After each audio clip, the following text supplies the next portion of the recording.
Mayor. I'm going to take the first question. We had it sent Never in. argue with Shoshana, I was told. It's good advice. You've been talking to my husband. This was a question that was sent in to us. So you've given us a very important picture of where the Israeli government is and where it might be. But lifting up your eyeballs slightly, do you find yourself particularly in YESHA between a Palestinian Authority, which is hostile in many ways, and Hamas, which is even more hostile in some ways? Do you find yourself wanting to shore up the Palestinian Authority so that you don't end up with a Hamas government among the Palestinians? Is that a concern that you have? I think the question, in a way, is slightly simplistic to describe reality. Maybe just to give you a hint of the level of complexity, one day at lunchtime, I get a phone call from the American embassy in Israel, and they say to me, Oded, there is a delegation, a bipartisan delegation of 8 senators, the leading ones, from both sides of the aisle, in a tour in Gaza. The tour is not going according to plan. We need you at 8 o'clock in the evening in the King David. As far as I was concerned, it sounded like a call to reserve duty. I put on not my uniform, but my suit, drive to the King David to meet these 8 senators in their suite, informal discussion. And they start off with the reason which I was invited to address them. They didn't know why I was invited to address them, saying that they've just been in the morning in the Gaza Strip. They see the foreign aid which the American administration is transferring to Gaza, ending up in the hands of Hamas for military purposes to attack Israel. It doesn't make any sense. They have already drafted a proposal to come to the administration and recommend stop foreign aid to the Gaza Strip. And this is in the previous administration. So I say to them, listen, guys, this is the last thing I want you to go back and report to President Trump. So they look at me, the right-wing fanatic setter, and they say, why? We thought you would be in support of it. So I say to them, because you see, for us who understand the reality on the ground, it's slightly more complex. You are absolutely right to jump to the conclusion that you have just jumped. But if you carry on that, there's no vacuum. More extreme money from an unfriendly source will come in, and we will have even less control over what happens. So they said to me, so what do you suggest? I suggested that we now need to try and build more accountable systems as to how to transfer the money for very important causes of action. There are people with shortage of water. There are people with no access to medical care. There are people with shortage of food. There are a lot of needs. Okay, I'm not denying those needs, but we need to find the way how the funds are being transferred in an accountable way. The same is the catch-22 in which we are at the moment. Okay, we are all aware of what's being taught in the Palestinian educational system. We see the reports about their curriculum, about the books that they're printing. We know what are the divides which are happening. We are aware that they are giving financial support to the families of suicide bombers, terrorists. It's a source of income. It's become such a promised source of income that we have already a profile of Palestinians who go and commit suicide just in order to make sure that their family is sorted out financially. Okay? That's how crazy these issues are. These people are. They have no ideological reason to actually go and try and do a suicide attack. There was by the Gush Etzion junction, a lady, 50 years old, taking a knife, trying to stab a soldier. She wasn't a threat for the soldier. She couldn't do anything with the knife, but she was killed. Why? Because the soldier felt that he was under threat and he wanted to eliminate the threat. Now her family is granted with a monthly salary. That's a very nice source of income. She was fed up with life, and that's the way she did it. So how do we manage to do it? I think what Israel, regardless who the government is, has been trying, on the one hand, to try and get the benefits that we can get from the Palestinian Authority. There are some things that we are managing to get out of them. There are types of cooperation that we are managing to rely on. But understanding that the people that we're dealing with are people that you can't really trust too much, and we need to have a backup system to make sure that we don't lose complete control. Serious people within the Israeli political system won't tell you that they're calling for the closure of the Palestinian Authority. Why? Because the financial implications on the state of Israel will be crazy.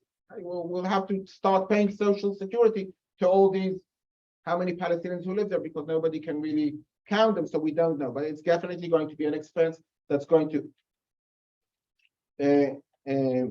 put a burden on the Israeli national security. So we're trying to juggle it. And that's where we are. I think we're heading very, very, very dramatic times. It is unclear what's going to happen to Abu Mazen.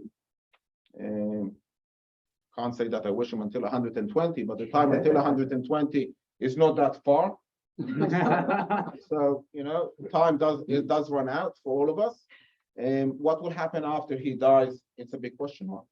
What's going to happen in Jordan? It's also a very big question mark. King Hussein is managing to hold his regime. Abdullah is managing to hold his regime by the nails, but you know, it won't last also forever, because the majority against him, the financial situation, the shortage of water, their internal affairs there, which are putting a lot of pressure on him. So these are two events that I will stay tuned in and look up carefully, and then we'll see how do they develop. So Jordan was my second question. You answered it. I'm going to turn you loose. You call on whoever you want to call. Karen, that's I know you probably will. yes, sir. Behave. I'll try. Okay, I was going to ask you, and I will still. It said that you have been taking people who are not supporters of the so-called settlements, and you've given them a reason to understand how people like you have some points. But how do you approach people who wrongly believe that what they call settlements are obstacles to peace, and basically that you're not legitimate? And then secondly, I'd like to follow up on your last point, and this is where she's telling you to behave, which is there a moral hazard, if I can summarize what you say, in giving the Palestinian Arabs money anyway, regardless of their conduct? If what I heard you say correctly, maybe correct me if I misunderstood you, that we have our own reasons to subsidize them, and therefore, how will they not misunderstand that, as we have no choice but to support them with money, we the United States?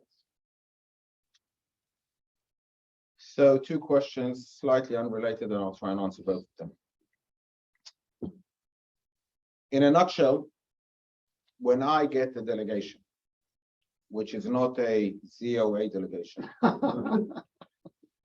and other related organizations, but if I get a delegation of law professors from Cambridge School, if I get 12 buses in one evening, that's 500 students from Kennedy Law School. Okay, that's 1 against 500. I had to address them in a hall which the acoustics were terrible, because I don't have a hall to address 500 people. So I put them in our local basketball court. Okay? So that's what I could facilitate. In a nutshell, what I try to do is confuse them with the facts, under the belief that too many facts kill a good story. Okay, that's what I'm trying to do. I addressed 38 European ambassadors to Israel. They weren't willing to come to Efrat. I had to go to Tel Aviv to meet them in the European Union headquarters. It was a 3-hour cross-examination of all the hardest questions that you can think of. Usually I ask Eli to do a follow-up, 24 hours. We phone them up and we say, how was it? He said, listen, your English is understandable. Your legal background gives you an ability to understand international law. You can base your arguments. The fact that you've been mayor for so long gives you endless, exciting, lively stories that keep the audience alive. And you can hear that the butt is building up, right? But we wanted a real set. You didn't fit into the stereotype.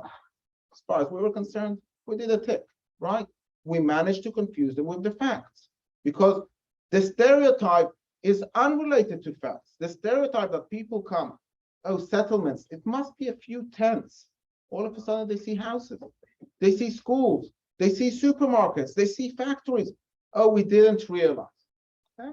Now, you mentioned in your question just one repeated question that appears is that the settlements are an obstacle for peace.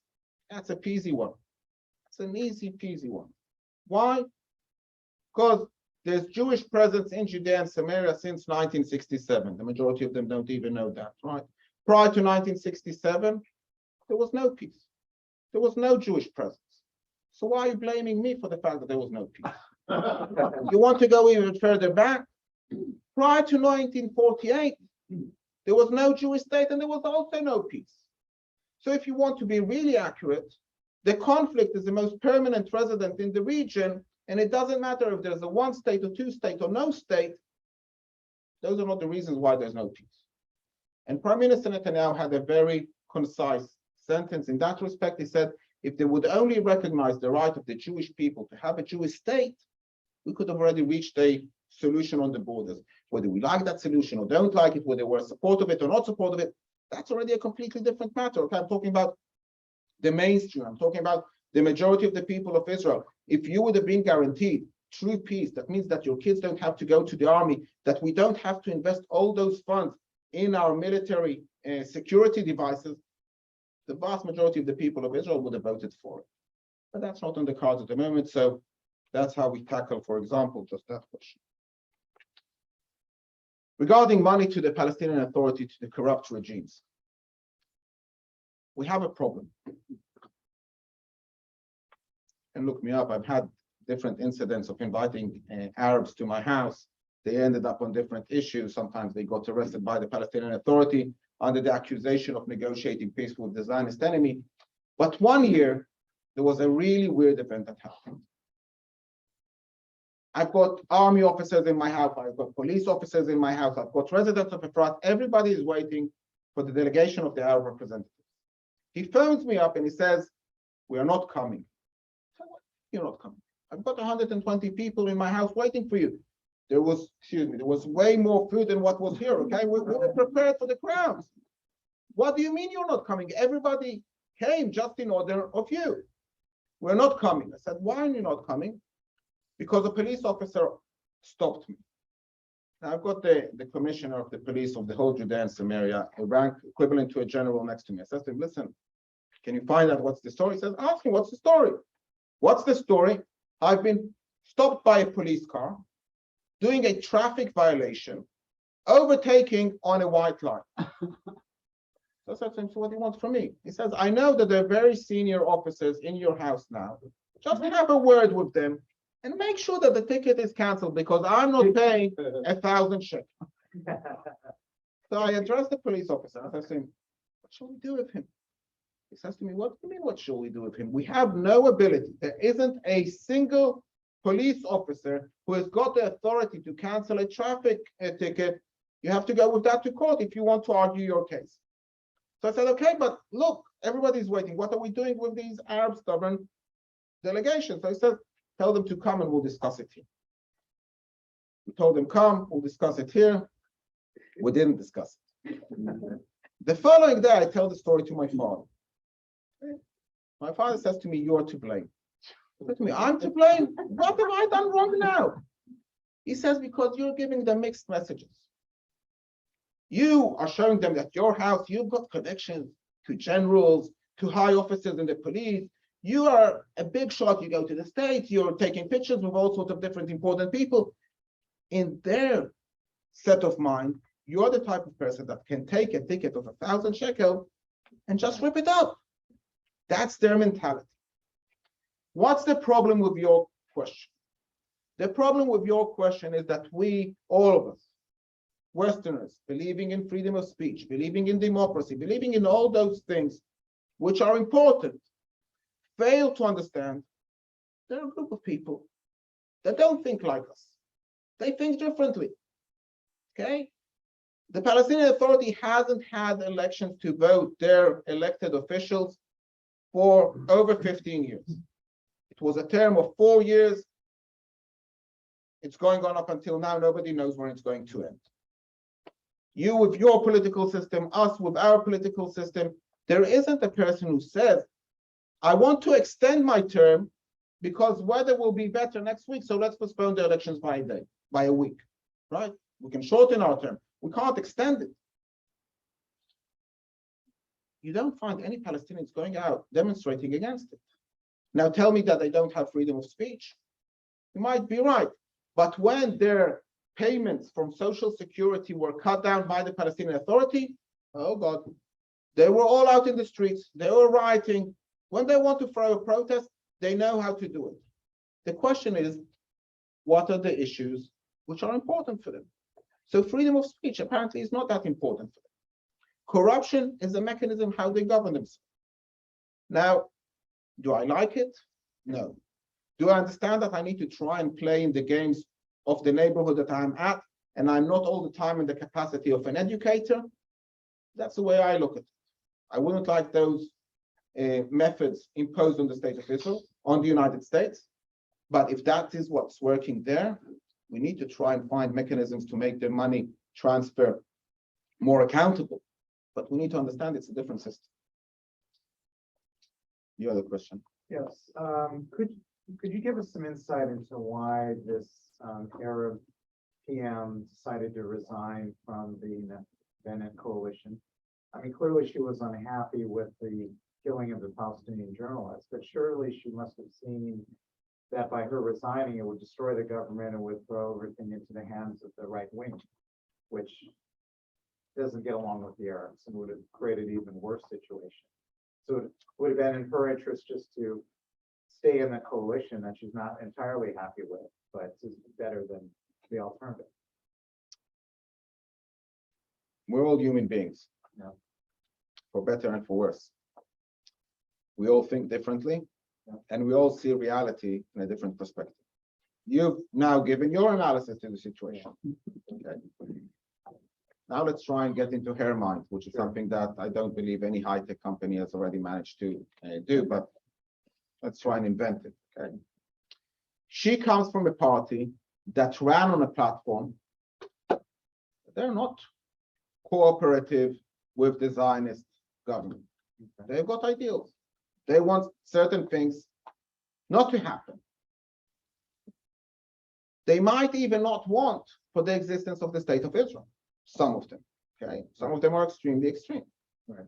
Yet they found themselves, whether they were asked or not, being elected, not as private individuals, but as a party joining the coalition, which there is a very big challenge with the system that we have, that the powers of the coalition are way stronger than the duty of response to your constituency, which is something that we don't have at all in Israel.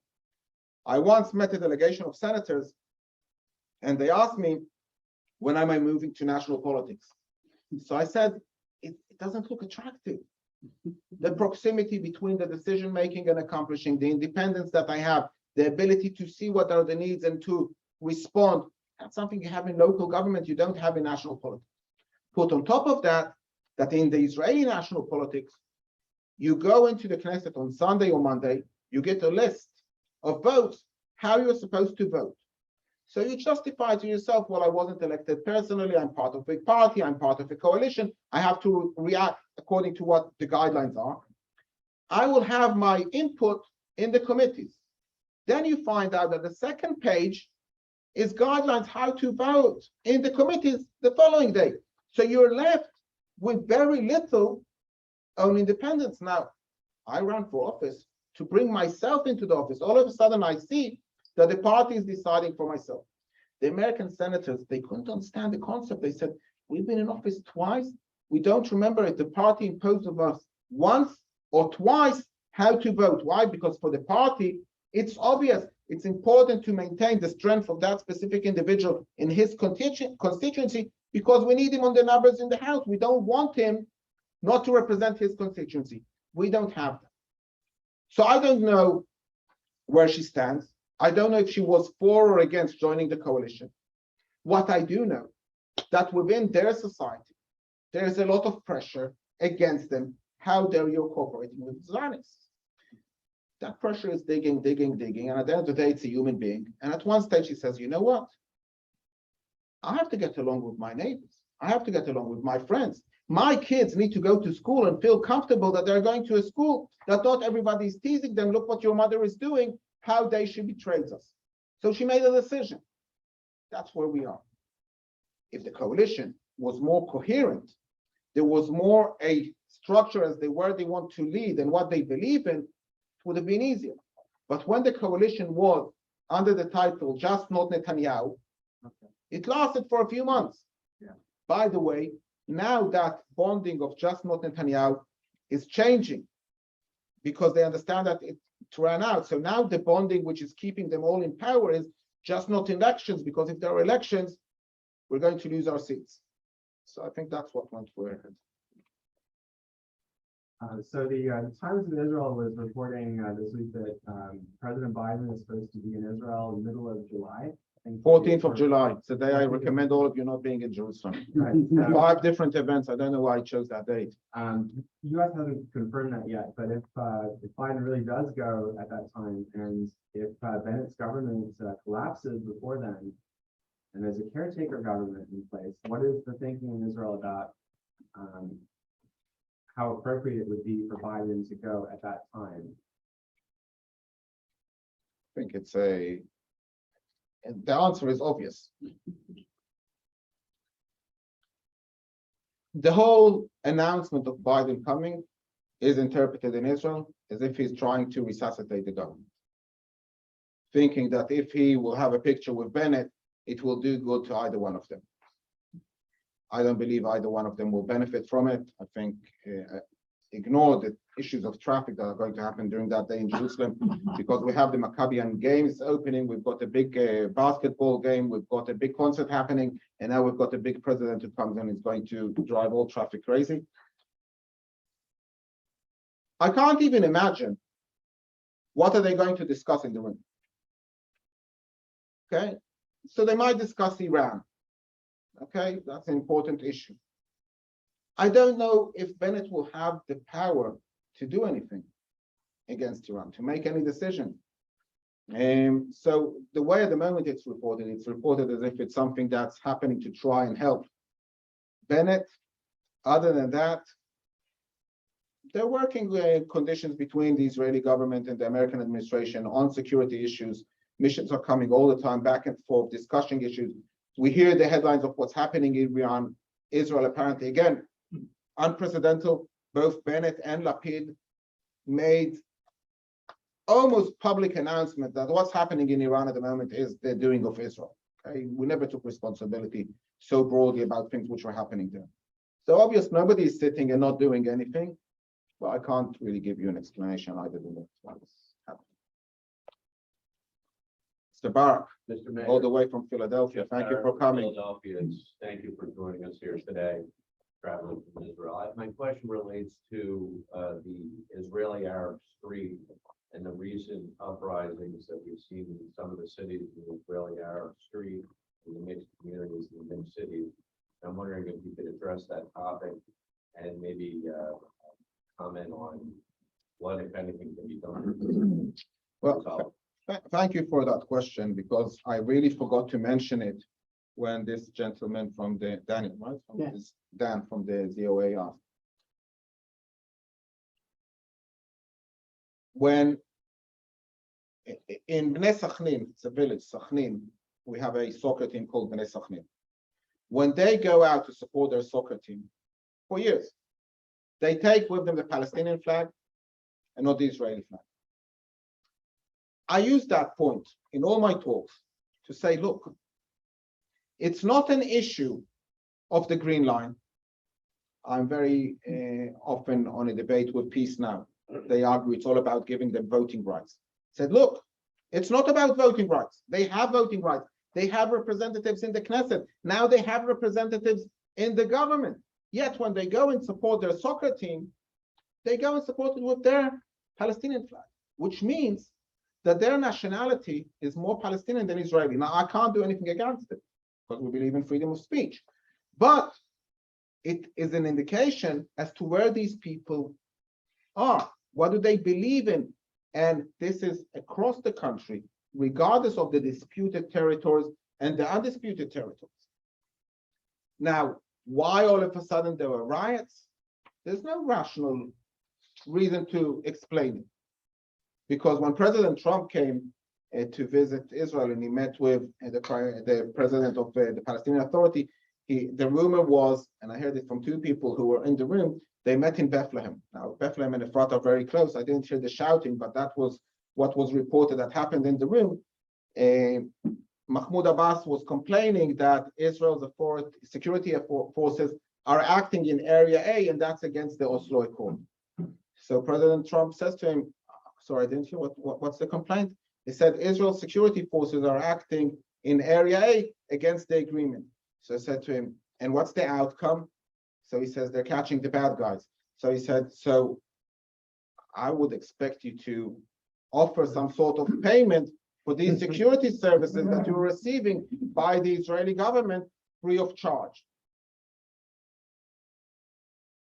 So then Mahmoud Abbas started shouting because he didn't understand the line of thought of President Trump. But the idea is that the Arabs who live in Israel, whether it is in the mixed cities, whether it is in Judea and Samaria, are benefiting from things which they don't have in any of the Arab countries. They don't. Definitely not the level of freedom of speech, definitely not the level of freedom of movement. Then we get accused of apartheid state, but people who come and see the reality understand that these are myths which have nothing to do with reality. So there's no rational explanation as to why this happened. It happened because of the political situation, because there was an interest from people from Gaza who couldn't raise the flames from Gaza. Let's try and steer the boat somewhere closer that will bother the people in Israel. So they managed for a few weeks. Who lost from it? Again, the Arabs, who never miss an opportunity to lose out. Why? Because if there was any understanding that they can be part of the coalition, if there was any understanding that let's share with them the funds more equally, now you have more resentance against them. What, are we going to transfer money for them to carry on burning down schools and police stations? We need to treat them like the enemy. Those are the outcomes of those rounds of violence. So people, in my view, who are extremists, who want to see the flames rising, managed to. There weren't enough individuals to stand up against them and stop it and say, listen, it doesn't serve our own interest. I think that's the explanation as to what happened. Question. Okay, I'm going to let Michael put in a question from someone who's online sent a question. Yeah, so we have someone online who asks, can you talk about local cooperation between Israel and the Palestinians on infrastructure such as sharing water and electricity? So give us the good news. Sharing, working together, yeah, no? That's a different question. I like mine better. I'll tell you why it's a different question. Because we're very often asked or accused. I have many delegations who come to me after they visit the city of Bethlehem. So they come to me after they meet the mayor of Bethlehem, who accuses me of stealing the water of Bethlehem. Okay, so let's confuse them with the facts. Efrat is bordering with Bethlehem. But where do the people of Efrat get their water from? All the way from the seashore, being pushed uphill with electric pumps 1,000 meters above sea level. Okay, that's my drinking water. We don't take any local drinking water. But the issue of water is a fascinating issue, which unfortunately I said I can't take that as an example of cooperation, and I'll explain why, and then I'll give you a happy story, okay? But it doesn't have to do with infrastructure. The people in 1994 who were behind the Oslo Accords, in my view, they were smart people with good intentions.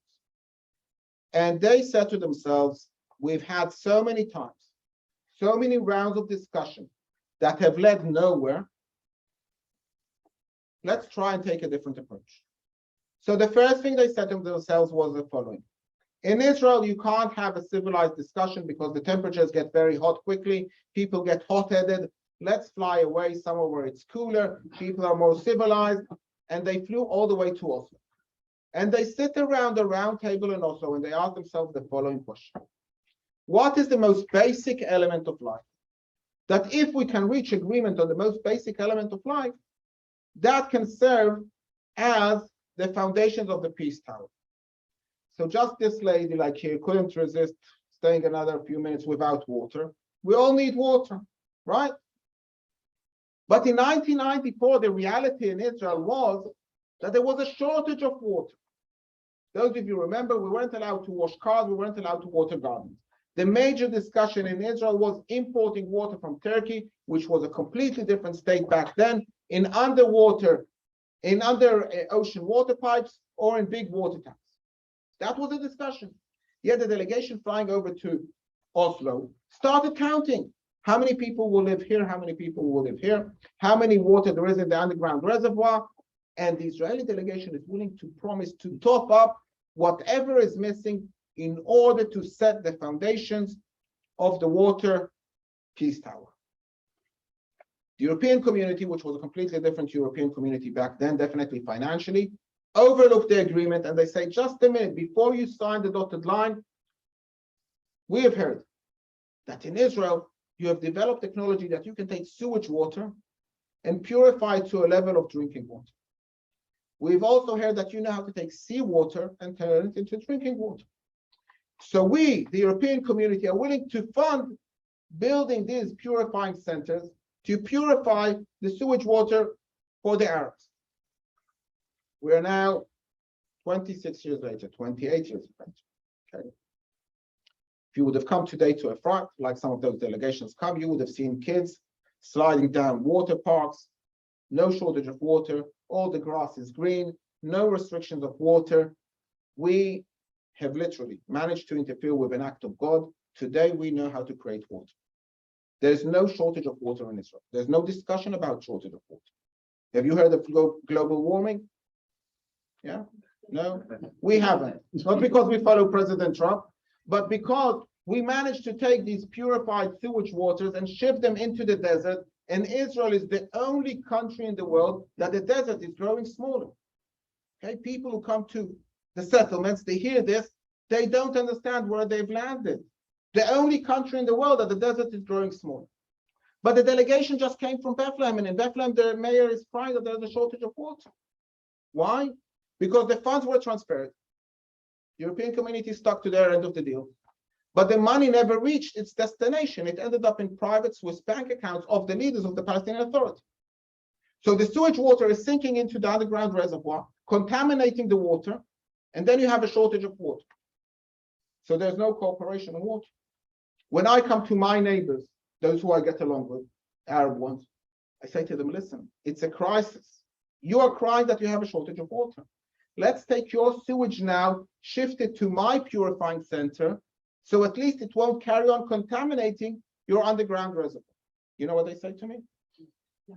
The extremists don't allow us that Jewish sewage water will go in the same pipelines as Arab sewage water. And the person behind the screen is asking me about cooperation. That's the level of frustration and lack of sense as to what's happening. Okay, but you wanted a good story. Yes, I do. One evening, 10:30 at night, the phone rings. As a mayor, you have to answer calls 24/7, right? There's no choice. On the other side of the line, there's a lady who says to me, Oded, my neighbor is sitting in her car crying her eyes out. What's the story? She lost her dog 24 hours ago. She's looking for a dog all over the place. She hasn't found the dog. Somebody suggested her to phone you, maybe with your connections with your Arab neighbors, they've seen the lost dog. What would you have done with such a phone call? Just hang up and turn back to sleep, right? No. But there was a line of calls of action because I own 2 dogs of my own, and there were like specific instructions that I needed to follow. I said, you know what? Let's give it a chance. I sent a text message to one of my Arab neighbors because I didn't know if he's awake or not. I can't write it because he doesn't read Hebrew and I don't know how to write Arabic. So I dictate the message. I send him the picture of the lost dog and I start talking to WhatsApp saying, by the way, have you seen this dog in the last 24 hours? I haven't managed to end the recording of that short message. I get a picture in return, which looks just like the dog that was lost 24 hours ago.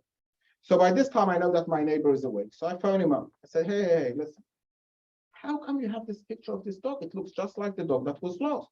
If I would phone my local vet, he doesn't have profiles of other dogs in the cities. How do you have a database of all the dogs in the region? He says, we've got a protocol. We see a dog which we don't know who it is. We take a picture, we spread it amongst us. Maybe somebody has lost it. So I said, listen, it's the dog that I think that this lady has lost. How can we put our hands on it? He says, don't worry. I'm already in my pickup. I'm driving to the person in Bethlehem who posted the picture yesterday. I'll get you the dog back. He drives to Bethlehem, finds the person who put the status up. Says to him, where's the dog? He says, I don't have it anymore. Where's the dog? I sold it to somebody from the YESHA refugee camp for 1,500 shekel. So he says to him, give me the 1,500 shekel. Puts the 1,500 shekel in the pocket. That's how they do business, okay? You were asking about business there.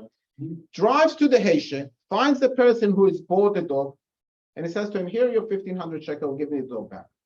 This guy also knows how to do business. He says, hey, it's been 24 hours. I've taken him to the vet. I bought a whole sack of food. You want the dog back? No problem, 3,000 shekel. The Arab says to the other Arab, listen, this dog is a very special dog. He's got a chip in his brain that if you don't give me the dog now, in a minute, all the Israeli security forces are going to come on a special mission to rescue this top secret dog. The guy, will tell you how we responded, but basically said, take the money, take the dog, just run away from here as quickly as possible. They put the dog on the pickup, they start driving on Route 60 towards Efrat. Halfway on Route 60, the dog jumps off the pickup. They stop in the middle of the highway. They start running after the dog. They pick the dog up. When did I tell you the story started? 10:30. Thank you for following. 11:45, 11:45, the owner of the dog meets my friend, meets the dog and representatives from the army, because that's the type of cooperation we have with our neighbors. Okay? Now tell me, how many of your neighbors would have gone into so much trouble to try and help you find your lost dog? They would? Okay, lucky you. Okay? So there is a potential, but we need to try and see how do we engage with the large, saying silent majority, as opposed to giving in to the small, extreme, loud, violent, who sometimes have a financial interest minority. You had a question. Yes, John Burlock, Competitive Enterprise Institute. Thank you. Make it please very short because we have an out time, okay? Okay, all right. Just questions. What does Israel do to help startups, for its, amazingly prosperous economy to clear away the red tapes? And is there disagreement among the parties with that? And also related question, the ESG move with the Biden administration pushing the Securities and Exchange Commission. How are you countering the fact that the Israeli government, also general Israelis, that for the part of that for some of the proponents of it is that it doesn't, it flunks ESG for some activist investors, some government, if it's not aligned with the BDS movement. So just general, those two questions. Generally, the Israeli government, I don't think, is doing enough to help businesses, to help people generate money, to use the business forces to combat things like BDS. I think much more can be done. And I'm actually now in discussion with some of my friends to try and see how we change the paradigm of how Israel is governing its foreign policy, financial policy, to make those amazing initiatives that we see in the private sector, all these startup companies, how do we try and follow suit of what they do, that the government will be more effective? And I think COVID-19 was an example of how local authorities managed to do that bridging between being government, but being aware of the needs of the public. Today in Israel, we have a disconnection between the central government and the needs of the people. And we were just ranked 7th in the world in the cost of living. That's not something that people really like to see their country climbing up and up the pyramid. So I think that would be it. So, but we also heard recently that Israel is number 11 in world happiness. Yes. So, because people who, especially people online, know that I like to end a program on a positive note, and you gave us a great positive story. And the fact that you were in the top 12 or so Happiness. happy people is a positive note. So on that note, I want to thank you for. So let me just give you one small hint, okay, in order not to get into trouble. In Hebrew, we have a word called chacham. Everybody knows what chacham is? Chacham is smart, okay? But it's also the initials of chatzi kos melea, half the cup which is full, okay? So that's why I put the cup up here. We can always look at the half cup which is empty. I think what the people of Israel look at is the half cup that's full, and we try and make it fuller. Thank you very much. Thank you.